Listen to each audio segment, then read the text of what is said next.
17 years ago, the Defense Department launched a $100 million project to revolutionize prosthetic limbs. The robotics that investment inspired is amazing, but even more remarkable is how the feeling of feeling So if I hold this right here, is returning to people's lives. I can feel that. I feel it here and here. What has happened to the women of Afghanistan since the American military left Kabul? To find out, we went, of course, to Rwanda. Yes, Rwanda. How are you all doing? Great. This is the story of a brave Afghan woman who helped evacuate more than 200 Afghan girls and educators to safety in Africa, where they're studying in hopes of one day returning to their homeland. You think that you'll become leaders? Yeah, of course. I want to be a surgeon. I want to help poor people in Afghanistan. I want to be a politician woman. A politician? Yeah. And finally, from Zara, I want to be a spy. a spy? Yeah. I'm Leslie Stahl. I'm Bill Whitaker. I'm Anderson Cooper. I'm Sharon Alfonsi. I'm John Wertheim. I'm Cecilia Vega. I'm Scott Pelley. Those stories tonight on 60 Minutes.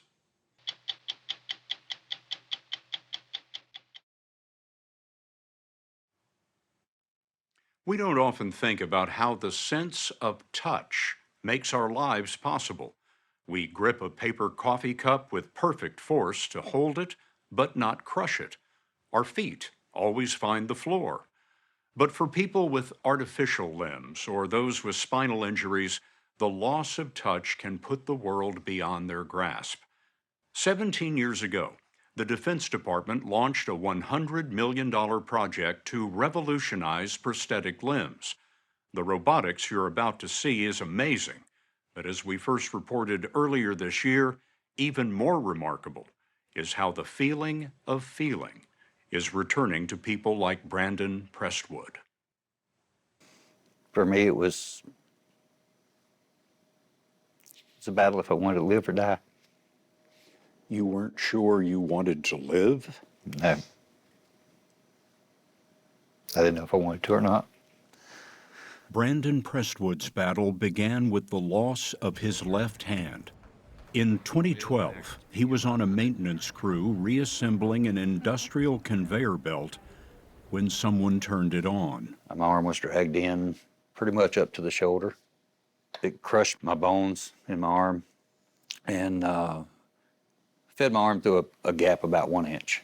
How did they save your life? The other maintenance guys jumped in. They started basically taking the machine back apart. Once we got it back apart, I could look in and see what was there, and one of the gentlemen was a Vietnam veteran.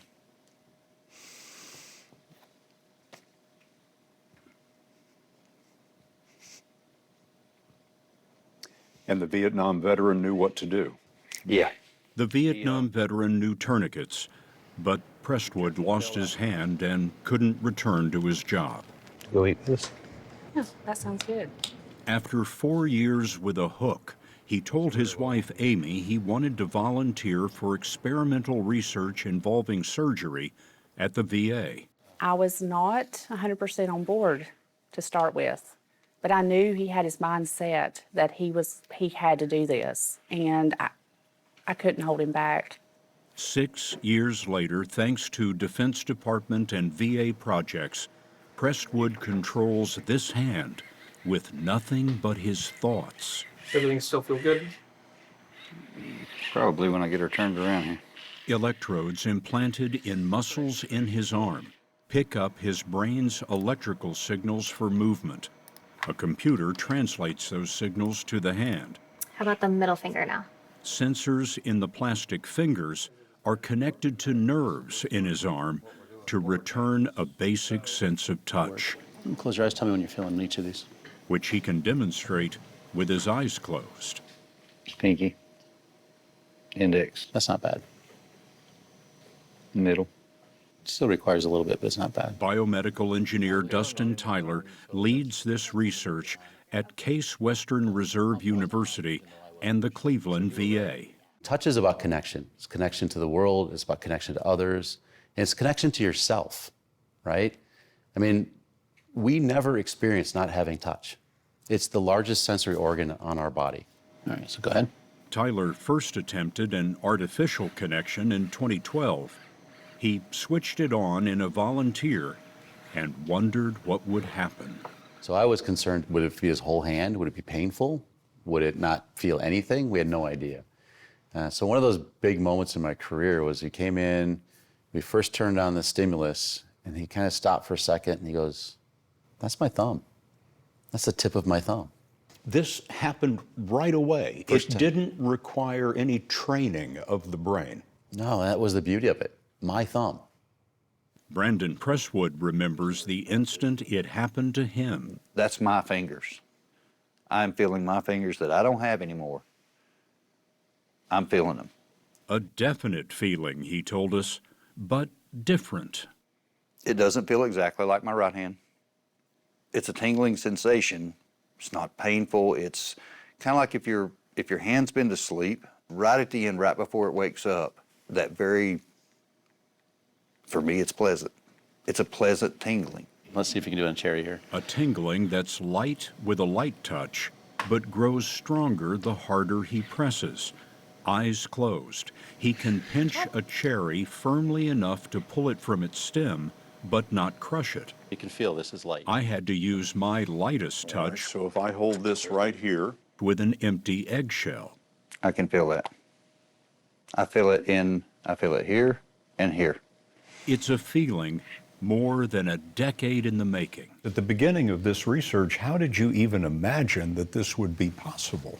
I didn't imagine. I imagined that it was not going to be possible. Sleeman Benzmaya at the University of Chicago is among the world's leading experts on the neuroscience of touch. In 2008, he joined the Defense Department's project to revolutionize prosthetics, but he didn't think the Pentagon knew what it was up against. There are 100 billion neurons in the brain, interconnected with 100 trillion synapses. I mean, the human brain is like the most complex system in the known universe. Too complex, he believed, to target electrical stimulation to exactly the right neurons. And when we electrically stimulate, we activate hundreds, thousands of them at the same time in ways that would never happen naturally. It just seemed like that very impoverished interface with this nervous system would never be able to do anything useful. And turns out I was wrong. He was proved wrong by his own research. How you doing, Scott? Nice to meet you. Nice to meet you, Scott. With volunteers including Scott Embry. And you can feel that. I feel it on my fingertips. Whose movement and sense of touch are limited by a spinal injury from a car accident. Computer ports in Embry's skull are wired to the motor and sensory parts of his brain. Electrodes pick up the brain's electrical signals that were intended for the muscles. A computer translates those signals to the robot arm. We first saw this brain-machine interface 10 years ago at the University of Pittsburgh, but back then there was no sensation. Index finger? In collaboration with Pitt, neuroscientist Sleeman Benzmaya showed that signals for touch could be returned to the brain. How can you possibly know what part of the brain is the tip of the index finger? We took Scott and we put him in a functional magnetic resonance imaging scanner. And then we had him imagine moving his thumb, imagine moving his index, imagine moving his digits as we monitored his brain activity. And lo and behold, the sensory and motor parts of the brain that are involved in the hand lit up. Middle. Ring. Index. There are challenges. Eventually, the brain builds scar tissue at the implants, limiting the motor electrodes. But one patient's implants have lasted 8 years and counting. Scott Embry's have been working more than 2 years. You have been a subject of this work for years now. Yes, sir. And I wonder why. I wanted to have someone else have the opportunity to become independent again. The most meaningful work of your life. Yes, sir. 100%. The greatest independence might be no prosthetic at all, and we saw this astounding possibility with a pioneer, Austin Beggin. His brain impulses are rooted not to a robot, but to implants in his own arm that fire his muscles. What function did you have in this hand before the implants? Oh, absolutely none. Nothing. You couldn't move it at all. Now, so the only thing I can do really is shrug my shoulders and kind of shift them. Unfortunately, that was all that came back after my accident. His accident was on a vacation celebrating his college graduation. Diving into a submerged sandbar left him quadriplegic. Now, motor and sensory impulses flow through the ports in Begin's skull and a computer, bypassing his damaged spine. Relax, close. The research is led by Bolu Ajiboye, a biomedical engineer at Case Western Reserve University. Our goal is to restore complete functionality of the upper arm, including dexterous hand function and the ability to reach out, so that Austin and others who have suffered severe spinal cord injury can regain some level of functional independence. Bring my arm forward. The cradle under his arm only supports the weight. All of the motion is his own. It takes effort. He has to concentrate. A little bit quicker. Open hand, relax hand, close hand, relax hand, open hand, relax hand. And the computer needs frequent adjustment. How'd that feel? Good? Good. But his parents, Shelley and Brad, showed us where this could lead. Carrot, or would you like to have a nice granola bar? I'll take the granola bar. I figured.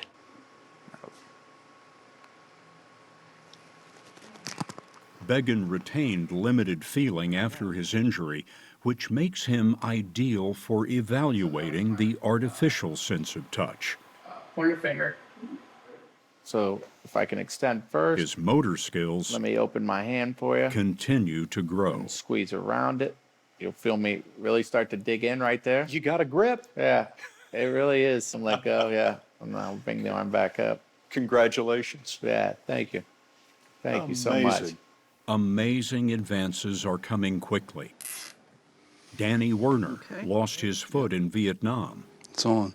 But 47 years later, he was reconnected to touch in an artificial foot. Can you feel that on your toes? Yep. Which helps him balance, climb stairs, and walk on uneven ground. Brandon Prestwood's next device will replace some wiring with Bluetooth connections. Especially the thumb. Thumb's spot on. The cost of his experimental rig and surgery is estimated at roughly $200,000. But an eventual commercial system may cost significantly less, while delivering moments that are priceless. What did that mean to you, to feel Amy's hand in yours? The world. I was a whole person again. I didn't have to worry about those dark thoughts creeping back in. It's just giving me back my husband, who means the world to me. He's his self again. Himself, because the feeling of feeling is so much of what makes us human. Maybe that's why, when we see a tender moment, it is said to be touching. I love you.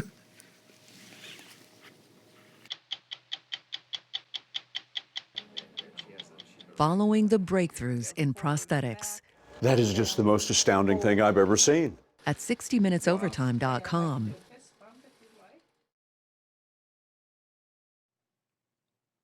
Whatever your view of the U.S. decision to end America's longest war and withdraw troops from Afghanistan, that country's fall to the Taliban in August of 2021 has unquestionably plunged that nation once again into a deep crisis.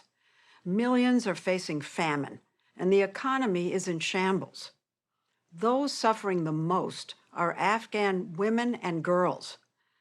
The Taliban has closed girls' schools beyond 6th grade and barred women from universities. That means that girls are banned from anything beyond a grade school education. Tonight, though, we're going to tell you a story of hope about a group of Afghan girls who are in school. As we first reported in February, they're at a school called SOLA, the Afghan word for peace, and also short for School of Leadership Afghanistan. It was started by a young Afghan woman named Shabana Basish Rasuk, who knows firsthand the power of an education. And though they had to flee Afghanistan in a harrowing escape, we found the Girls of SOLA back in the classroom, half a world away. These are the busy streets of Kigali, Rwanda, a landlocked African nation that was once the site of a horrific genocide that killed nearly 1 million and left 2 million refugees. Rwanda is now at peace and has become an unlikely place of refuge for almost 2 years to the Girls of SOLA. And they seem to be settling in. Are you ready for this? Yes. The evening we arrived at SOLA's temporary campus here, the 6th and 7th grades were holding a geography competition. Spelling counts. Okay. Classes here are taught in English. Go. The girls were racing to identify nearly 200 countries all around the globe. They're wearing masks not to protect against COVID, but to hide their identities to protect their families still in Afghanistan. My name is Zahra. Zara's family has left the country so she can show her face. Saraya's and Najia's are still there. You knew every country in the world. Yes. You like it? Yeah. You like contests. Yes. They're so passionate, they're so active, they're so eager, they're so interested. Shabana Basij Rasuk is SOLA's founder and single-minded leader. How are you all doing? At 32 and just over 5 feet tall, Shabana started creating SOLA when she was still a student herself. Her story and her commitment to educating girls goes back to 1996, when Afghanistan fell to the Taliban the first time. She was 6 years old, and all girls' schools were closed. But Shabana's parents, a former general and an educator, refused to keep their daughters locked up at home. They heard about a secret school run out of a former principal's living room and saw an opportunity, despite the danger, for Shabana and her older sister to be educated. The Taliban did not allow women to go outside alone, so my parents dressed me up as a boy so that I could accompany my sister to and from that secret school. That was the best way that both of us could receive an education. Oh my God. So they dressed you as a boy? My mom cut my hair. I wore boys' clothes. Pants. Pants and T-shirt and, buzz cut. And the family carefully mapped out their routes. You take different streets every day so that you don't create a routine. The same shopkeeper at a certain convenience store should not notice you every day. So you were always afraid, or they were always afraid you'd get caught. They never knew when or if we would return home. But even after a close call where Shabana and her sister were followed and begged their parents to stop sending them to school, her mom and dad said no. They told us things like, you could be forced to leave your home. You could be forced to become a refugee. You could lose any material possessions that you have. But the one thing that can never be taken away from you is your education. When the Taliban fell after the U.S. invasion in 2001, Shabana went to a real school for the first time, and she excelled, winning a place in a State Department program to spend a year of high school in the U.S. I was randomly placed with this lovely host family in Wisconsin, where I gained 40 pounds. But that wasn't the only way the year changed her. What struck me the most was living in a society for the first time in my life where girls had no concerns whatsoever that their freedom to attend school could be taken away from them anytime, which is something that every single Afghan girl who's lucky enough to go to school lives with. And you can't blame them, can you? No, I can't, because Afghanistan is the only country in the world that won't let girls go to school. Yeah. So,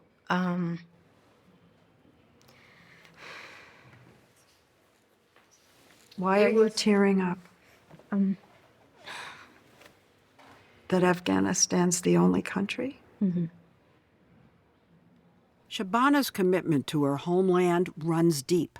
When she got a scholarship to attend Middlebury College in Vermont, she started working not on building a great life for herself in the U.S., but what she could do for Afghanistan. Her answer? Start a school. And by the time she graduated in 2011, an early version of SOLA was already up and running in Kabul. I heard that it's different. It's a leadership program. Fatima was an early SOLA student. You were encouraged to speak up? Yes. You like that? Yeah. I was like, wow. I thought like it's such an awesome school. Fatima's two younger sisters, Aideen and Sajia, took notice. Sajia got in next. And I was like, well, next year it's my turn. Aideen remembers trying to impress Shabana, the school's founder, in her interview. I was like reading a lot of books and I was writing their summaries down. And I was like, you know what? I should take this and show her like I'm a smart kid. You should accept me here. It worked.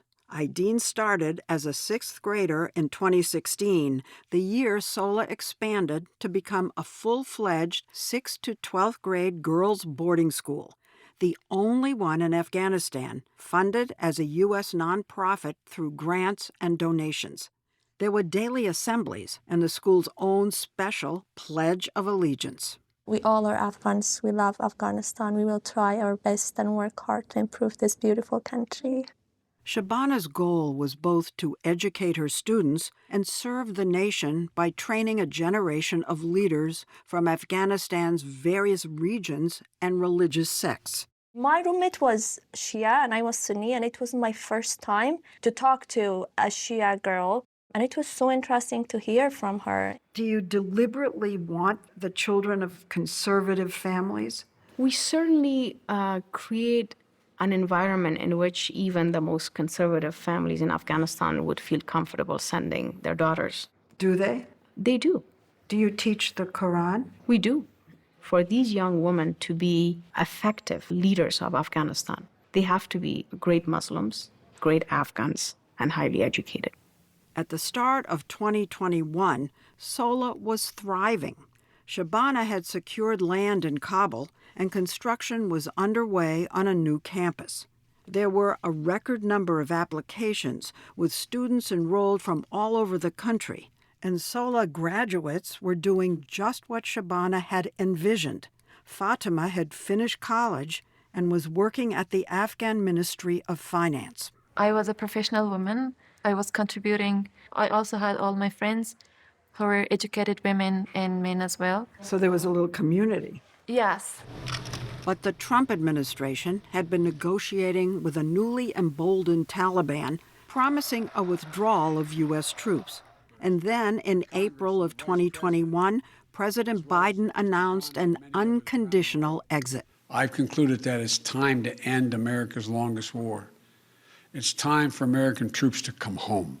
I knew then that it was a matter of time before it was going to be irresponsible of me to run an all-girls boarding school in Kabul. She came up with the idea of taking the whole SOLA community, students and staff, abroad for a semester while the American withdrawal played out. So she started searching for a country, ideally one nearby, that would accept them. But the warmest response she got by far was from Rwanda, and she grabbed it. You were going to go to a place called Rwanda. Did you know anything? Like, we all went and searched, and then we found out that it was in Africa, and I was like, wow. Oh my God, I'm so excited. Some of SOLA's alums, including Sajia and Fatima, were asked to come as well.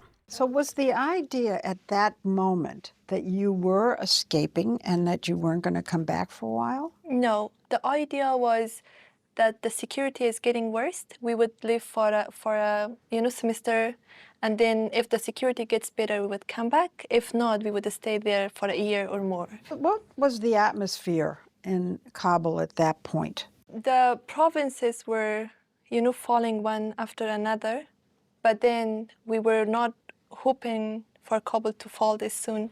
The U.S. government wasn't expecting Kabul to fall soon either. As American soldiers prepared for an announced end-of-August departure, SOLA brought in passport officials on August 14th to process the girls' paperwork for flights a few days later. They worked into the night, but unbeknownst to all of them, it was too late. The Taliban were closing in and would enter Kabul in just a few hours. It was 5 a.m. in the morning when I got a knock on my door. One of my teacher came and said that you guys have to leave SOLA in 5 minutes. And I said that, why? And she said, if the Taliban come, they will know that here is a school and they will kill all of us. All of the girls was shouting and all of us crying, what should we do? Taliban came to the Kabul and took all of Kabul. In the chaos of the Taliban takeover and government collapse, SOLA quickly sent students home with teachers and staff. Shabana scrambled to transform what was to be an orderly departure into a sudden, life-threatening escape. But first, she had to keep a promise, one she'd made years earlier to a student's father. He said, promise me, when the Taliban come to Kabul, that you will burn my daughter's records if they find out that she's a student here, and they will kill me and my family. So Shabana did something heartbreaking. Set fire in the school's furnace and courtyard to the hard-earned records of all of SOLA's students. It was incredibly painful. It felt like making them disappear. The Girls of SOLA, their escape from Kabul, and how they're doing today when we come back.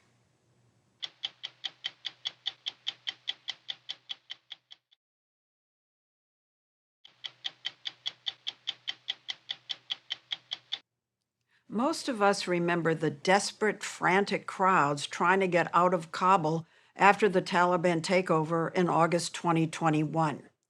Among them were the students, teachers, staff, and staff families of SOLA, 256 people in all. SOLA's founder, Shabana Basish Rasuk, managed to get all of them on U.S.-approved lists to leave the country. But getting them into the airport was another matter altogether. There were a series of Taliban checkpoints, so arriving together as a girls' school was out of the question. SOLA divided the students into groups, with many posing as the children of staff members. The call went out for all the groups to head to the airport on the morning of August 17th. The previous day had been chaos.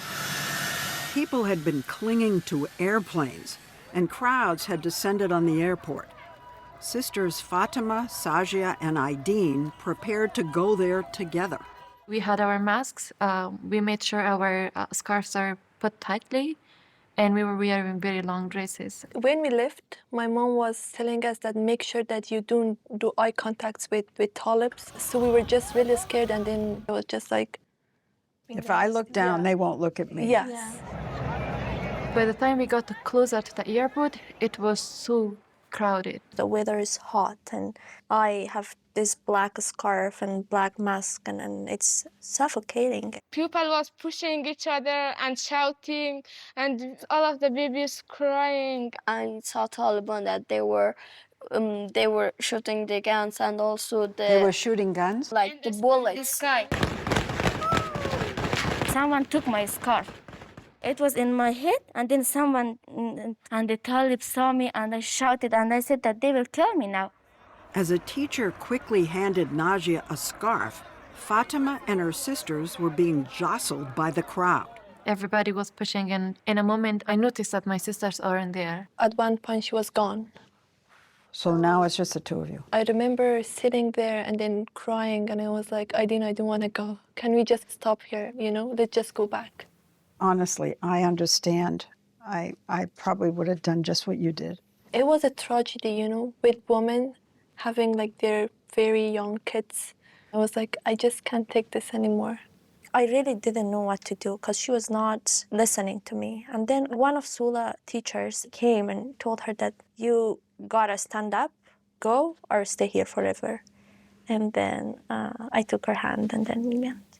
The three sisters were among more than 100 SOLA students and staff, including Shabana, who made it into the U.S. military-controlled airport to safety that day and were processed to leave on waiting jets. Shabana was told her name was on a Taliban hit list, so she should get out right away with them. But all the other students and teachers were still stuck in the crowds outside. Shabana refused to go. I knew if I left, it was game over. Those who were stuck at different checkpoints had no way of getting through. People were pushing us, and one of them was Zara.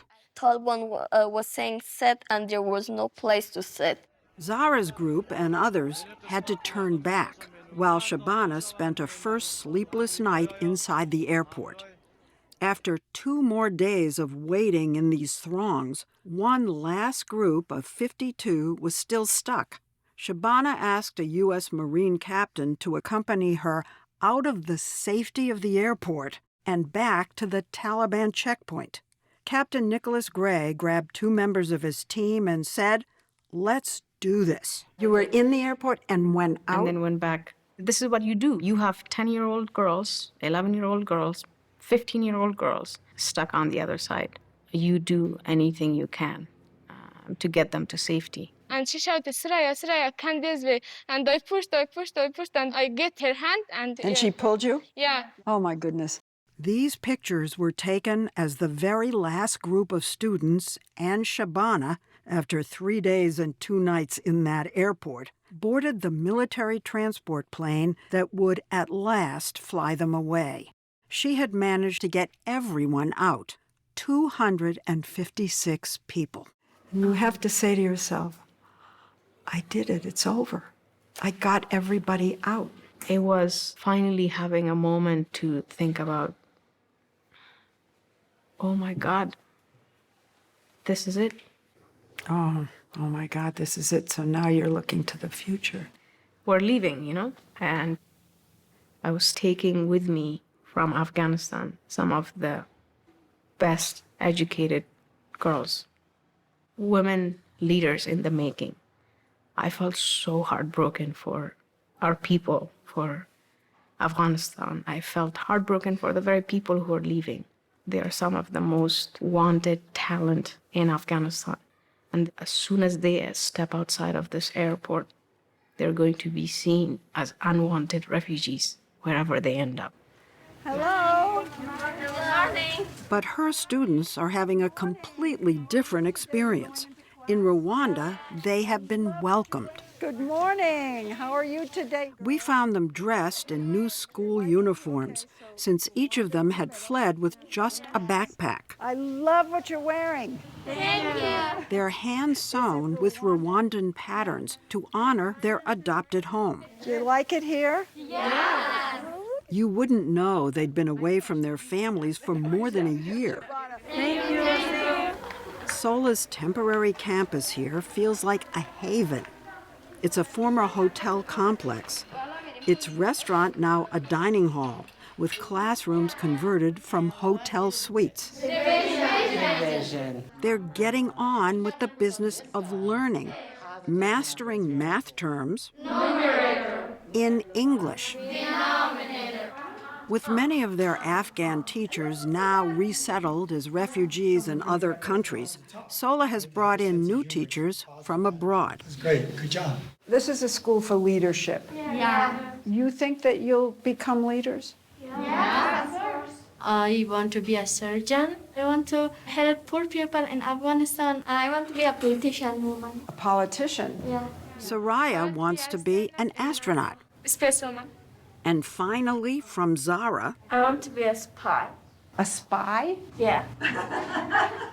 that came out of nowhere. How are the girls doing?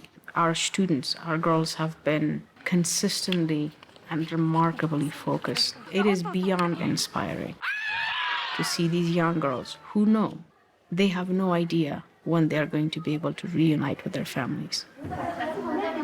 But though they're more than 3,000 miles away, One by one, please. it is the 21st century.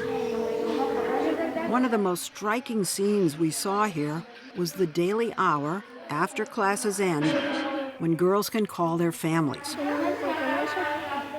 Watching them scattered around the room is to feel the tremendous separation. But Shabana also sees the closeness. Yesterday, I was watching swimming practice. One of them said, I've been wanting to learn how to float for such a long time, and I can finally do it today. And I asked her, I said, do you share these kinds of moments with your family? She said, I share every single thing with my family. And they are so happy for me. They tell me that they are happy because I am happy. What's the reception been like in Rwanda? Remarkable doesn't quite capture it. I've had this conversation with so many Rwandans saying, please don't forget, we were also once refugees. Here we are, back in Rwanda. You will go back home, but for the time being, welcome home to Rwanda. Why does that happen? Did I throw it? No. In Earth, there is gravity. Watching these girls learn, Jupiter, Mars. we were struck by the realization that they're among the only Afghan middle and high school girls out of a country of 40 million who are getting a formal education. Title slide, picture, title, name. But knowing how fortunate they are has made hearing the news from Afghanistan that much more painful. Fatima's female co-workers at the Ministry of Finance have all been replaced. My female colleagues received phone calls saying that they should send one of their male family members to work instead of them. So wait a minute, they were being told to send male relatives to take their jobs? As long as they can do the job, they should send them. A year ago March, the Taliban announced that girls' schools would reopen. Girls flocked in, only to be told hours later to go home and stay there. All over social media were videos of these young girls crying. And then I was so mad on everybody for not doing anything. You mean the rest of the world? This bunch of men has taken the control of an entire country, and then they're doing whatever they want. Women have been ordered to cover themselves head to toe again. They're banned from public parks, and just months ago banned from universities as well. History repeating itself. And if there's one member of the SOLA community who understands what Afghan girls today are facing, it's Mariam, the school's longtime cleaning woman and now seamstress. She knows the power of an education because she never got one. The Taliban were in power at that time. I mean, the first time the Taliban were in power. I was not allowed to go to school. Girls could not study. Miriam, can you read or write? I would really like to, but I can't. If I could have gone to school, I would have been very happy. It was very hard for me. But there is something that makes her happy these days, watching her 9th grade daughter, Zarmina, who is now a student at SOLA. Talking about Zarmina's future, we finally saw Mariam smile. Are you proud of your daughter? Yes. We cannot, under any circumstances, submit to Taliban's vision for Afghanistan. And what does that mean for us? It means continue to educate more Afghan girls. But how? Well, she's recruiting them over Zoom from Afghan refugee communities and camps in countries around the world to bring them here to Rwanda. What should the U.S. government be doing, in your view? The one thing that the U.S. policymakers cannot afford to do is to forget about Afghanistan. Do not look away. Do not look away from Afghanistan. I cannot emphasize that enough. And what she wants them to see, alongside the ongoing tragedy in that country, is SOLA's vision: educated girls committed to one day being leaders of a different Afghanistan. We all are Afghans, they say. We love Afghanistan. We will try our best and work hard to improve our beautiful country. You say this every day. Yeah. We repeat it every day that it's like in our heart. Do you all think you'll go back? Yeah. Of course we will go. Is it possible that you won't go back to Afghanistan? Is it possible? I spend every waking hour preparing for a return. It will happen. I've borrowed a stone from the airport. I need to return. Since our story first aired, SOLA has continued to bring new Afghan students from around the world to Rwanda and is developing an online academy called SOLA X. And in June, Shabana spoke to the UN Security Council, urging the world not to look away from the plight of Afghan girls.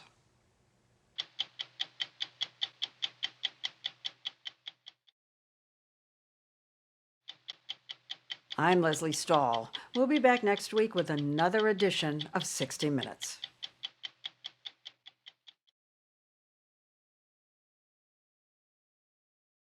At the CBS Evening News, we focus on solutions. In tonight's Money Watch, tips to protect your personal information. We look at a story and we say, how do we make it relevant to people's lives? So this is what we eat to live longer. Finding solutions, giving people context and depth, how much money we can spend on groceries, finding solutions to healthcare problems. Based on all the doctors that you've spoken with, what should parents know? Finding solutions to help people understand what are the right choices to make for you and your family. We take a closer look at an important decision a growing number of women are making. Information is knowledge, and knowledge is power. The CBS Evening News with Nora O'Donnell on CBS and streaming on Paramount+.